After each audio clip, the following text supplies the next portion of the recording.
Shalom buat Bapak dan Ibu dosen pengampu mata kuliah pengenalan rekayasa perangkat lunak. Pertama-tama saya akan memperkenalkan diri saya dulu. Nama saya Agita Rahel Panjaitan dari Prodi D3TK dengan NIM 133230047. Saya akan menjelaskan sedikit tentang software engineering. Nah, software engineering adalah perangkat lunak bidang profesi yang mendalami cara-cara pengembangan perangkat lunak termasuk pembuatan, pemeliharaan, manajemen organisasi, pengembangan perangkat lunak, dan manajemen kualitas. Nah, kita lanjut dengan type of software. Ada banyak sebenarnya type of software, tapi yang saya jelaskan cuma software system merupakan perangkat lunak yang bertanggung jawab untuk mengelola sumber daya komputer seperti perangkat keras, perangkat lunak, dan interaksi antara mereka. Contohnya, termasuk sistem operasi seperti Windows, MacOS, dan Linux yang mengatur operasi komputer secara keseluruhan. Yang kedua, software aplikasi. Software aplikasi adalah perangkat lunak yang digunakan oleh pengguna akhir untuk menjalankan tugas tertentu atau aktivitas seperti pengolahan kata, pembuatan spreadsheet, atau menjalankan web. Contohnya, Microsoft Word, Microsoft Excel, dan Google Chrome. Di dalam gambar sudah dijelaskan ada di sini. Nah, yang ketiga, software utilitas.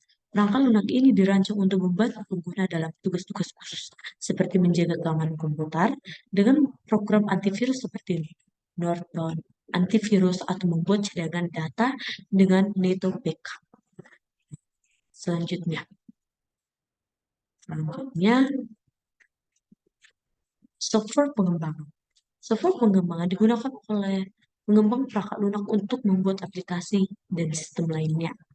Contohnya, lingkungan pengembangan seperti Microsoft Visual Studio Code yang biasanya kita gunakan untuk mengcoding, Labsel yang membantu dalam menulis, menguji, dan menertibkan perangkat lunak. Yang selanjutnya, software berbasis web merujuk pada aplikasi atau perangkat lunak yang diakses melalui perangkat web. Contohnya adalah email, sebuah aplikasi email web, dan Google Docs yang merupakan pengelola kata berbasis web. Kita masuk yang terakhir, software open source. Ini adalah perangkat lunak yang kode sumbernya tersedia untuk umum.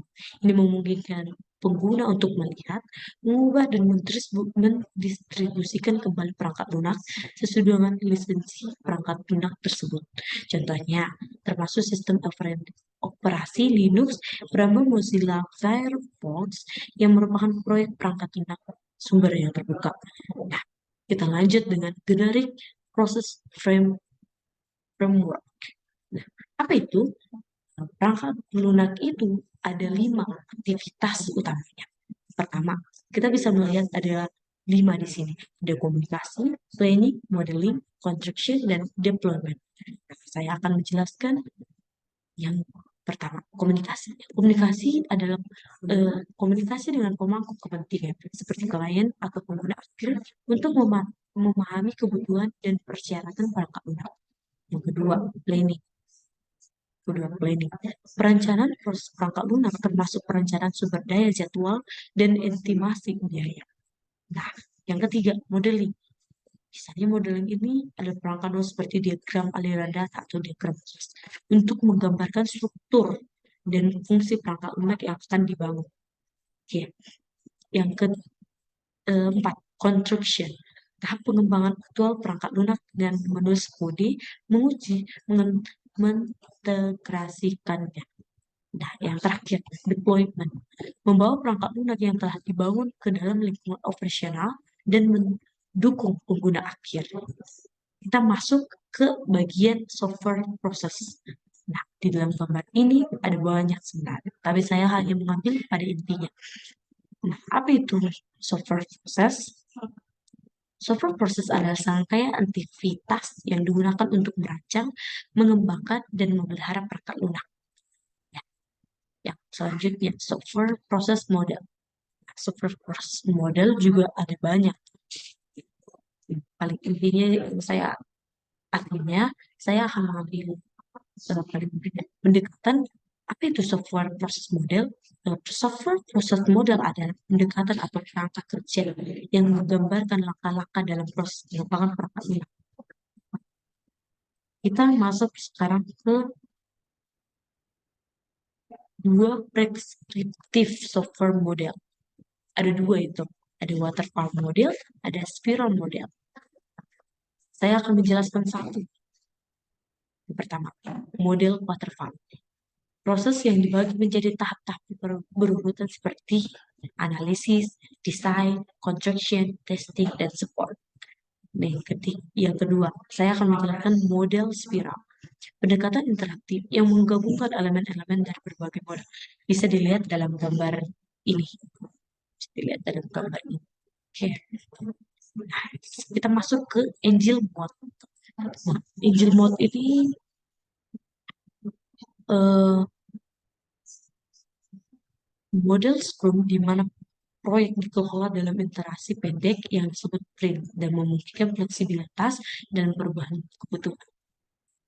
Kita masuk ke umbrella activity.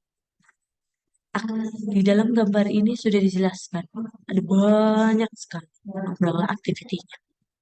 Saya akan mengambil pada intinya aktivitas yang melibatkan beberapa tahap atau aktivitas dalam proses pengembangan perangkat lunak seperti manajemen proyek, perencanaan, atau pemantapan.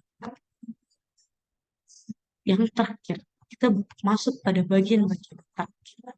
Type of software requirement. Nah, ada 5 kebutuhan. Kebutuhan itu pertama adalah kebutuhan fungsional. Nah, menjelaskan apa yang produk harus lakukan.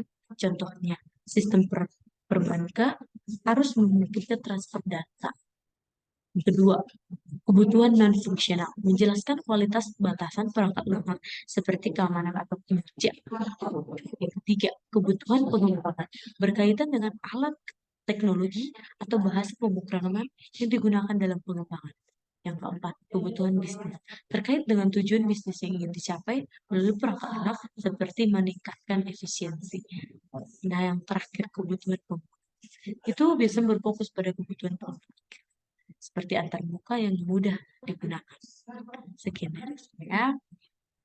Bila ada kata-kata yang kurang, mohon maaf. Terima kasih.